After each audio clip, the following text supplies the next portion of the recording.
तो क्वेश्चन क्या है कि in triangle D E F angle E equals to 2 angle F. तो मैंने एक ट्राइंगल बनाया, that is D E F. ठीक है, अब ये जो एंगल ट्राइंगल बन रहा है डी ई एफ, इसमें बोला है कि जो एंगल ई है हमारा वो 2 एंगल एफ के बराबर है। Angle E equals to 2 angle F. तो मैंने एंगल एफ को बेसिकली एक्स मान लिया, तो एंगल ई क्या हो गया 2 एंगल एफ, इसका मतलब 2x। ठीक है, तो this is x and this is 2x। इतना समझ में आ गया। फिर बोला है कि DM is the bisector of angle EDF। तो EDF का मतलब ये, तो यहाँ से बाइसेक्ट हो रही है लाइन DM। तो बाइसेक्ट का मतलब this and this will be equal, पहली चीज़। ठीक है, अब यहाँ बोला है कि DM जो है DM ये वाला और MF ये इक्वल है। तो अगर DM और MF इक्वल है तो angle opposite to equal sides are equal, तो ये भी x हो गया आइसोसेल्स ट्रायंगल में।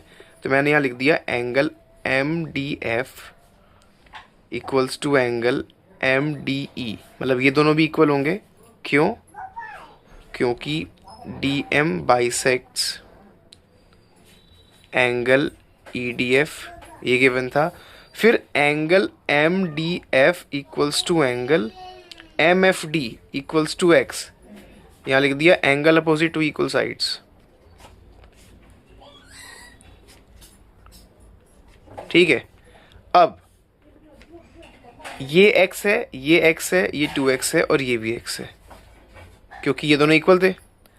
अब लिखो, देखो इन ट्राइंगल DEF, इन तीनों ट्राइंगल में देखना sum of all angle will be 180। तो उसका मतलब 2x प्लस ये 2x हो गया, ये x है, प्लस और ये वाला ये भी तो 2x हो गया, इक्वल्स टू 180 डिग्री। ठीक है, एंगल सम प्रॉपर्टी। अब इसके बाद क्या हो गया कि 2x x, तो 5x इक्वल्स टू 180 डिग्री। तो x की वैल्यू क्या हो गई? x की वैल्यू हो गई 180/5, तो मतलब 5 3 15 6, x की वैल्यू 36 डिग्री। हमें निकालना क्या था क्वेश्चन में? प्रूफ करना था कि EDF की वैल्यू 72 है। तो एंगल EDF को डायग्राम में देखो, EDF की वैल्यू क्या है 2x, 2 इंटू 36 72 डिग्री हो गया, हैंस प्रूव्ड। बस ये तो करना था बेसिकली, ये तो बोला था हमसे कि भाई इसकी वैल्यू 72 प्रूफ करनी है। एक बार देखो ध्यान से, इसको स्क्रीनशॉट ले लेना बेसिकली।